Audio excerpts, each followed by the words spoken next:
একটা কথা ব্যাপকভাবে পরিচিত যে তারা বড় টুর্নামেন্টে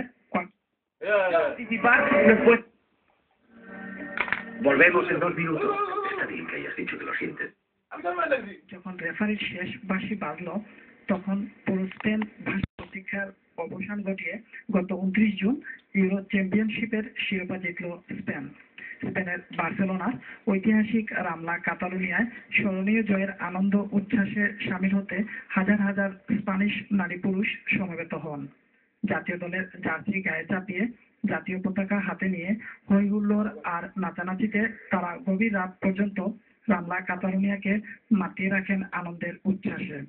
৪০ বছর পরে কোন ট্রফি জিতলে আনন্দ তো মাত্রা ছাড়াবেই। স্পেনে বাসরত বাংলাদেশিরাও স্পেনের ঐতিহাসিক জয়ে আনন্দিত। নিজেদের বাসায় খেলা দেখা ছাড়াও বিভিন্ন বার রেস্টুরেন্টে জড়ো হয়ে তারা খেলা দেখেন। আনন্দে শরীক হতে রামলা কাতালুনিয়ায় অনেক বাংলাদেশিও সমবেত হন।